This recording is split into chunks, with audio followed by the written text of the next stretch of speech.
என் பேரு ரிஷிதா. எனக்கு இப்போ 15 வயசு ஆகுது. எனக்கு மேத்ஸ் பிடிக்கும், அப்புறம் கதை கேட்க பிடிக்கும், அப்புறம் அமைதி ரொம்பவே பிடிக்கும். ஆனா முகம் பார்க்கும் கண்ணாடினா எனக்கு பிடிக்காது. ஏன்னா நான் என்னோட முகத்தை ஒவ்வொரு முறையும் கண்ணாடியில பாக்குறப்ப என் முகத்துல இருக்கிற பிம்பிள்ஸ் தான் என் கண்ணுக்கு தெரியுது. அதுக்கு காரணம் என்னோட கிளாஸ்மேட் காவியா. அவ எப்பவும் செகண்ட் ரேங்க் தான் வருவா.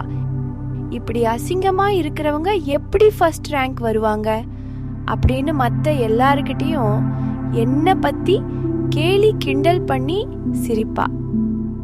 சில நகைச்சுவைகள் எல்லாம் வேடிக்கையா இருக்குதில்ல. சில வார்த்தைகள் வெறும் வடுக்களை மட்டுமே விட்டு செல்வதில்லை, மாறாக ரொம்ப ஆழமா செல்கின்றன.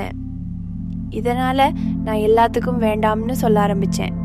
ஷாப்பிங் இல்ல, குடும்ப விழாவா இல்ல, பிறந்த நாள் விழாவா இல்லவே இல்லை. நான் வீட்லயே இருந்தா யாரும் என்ன பார்க்க மாட்டாங்கன்னு நினைச்சேன். யாரும் என்ன பார்க்கலன்னா யாரும் என்ன நியாயம் தீர்க்க மாட்டாங்க. ஆனா அந்த நாள் எல்லாத்தையும் மாத்திடுச்சு. அன்னைக்கு எங்களோட நெருங்கின உறவினரோட குடும்ப விழா.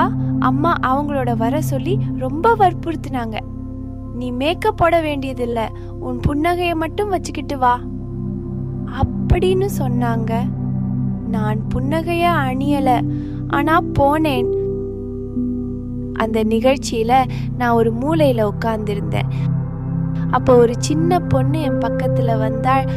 அவ என் முகத்தை பார்த்து ஒரு நிமிடம் நின்று விட்டா.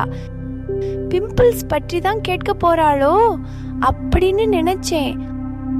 ஆனா அவள், அக்கா, அழைப்பிதழ்ல நீங்க வரைஞ்சிருந்த ஓவியம் ரொம்ப அழகா இருந்துச்சு அப்படின்னு சொல்லி சிரிச்சுக்கிட்டே ஓடிவிட்டா. அந்த கணம் எனக்கு அழுக வரல, ஆனா எனக்குள்ள ஏதோ உணர ஆரம்பிச்சேன். யாரோ ஒருவர் முதல் முறையா நான் எப்படி இருக்கிறேன் என்பதை பார்க்காம நான் என்ன செய்கிறேன் என்பதை பார்த்தாங்க.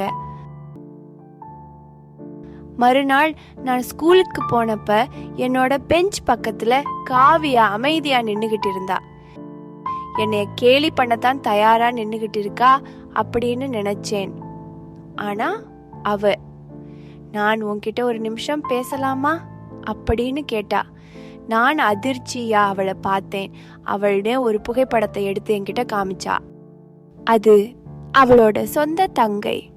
அப்புறம் அவ சொன்னா, நேத்து எங்க தெருவுல யாரோ என் தங்கையோட முகத்தை பார்த்து சிரிச்சாங்க. அவளுக்கும் பிம்பிள்ஸ் இருந்துச்சு. அதனால அவ இரவு முழுதும் அழுதுகிட்டே இருந்தா. நான் யோசிச்சேன், நானும் ஒவ்வொரு நாளும் ரிஷிதாவுக்கு இதே தானே செஞ்சேன். என்னைய மன்னிச்சிடு ரிஷிதா.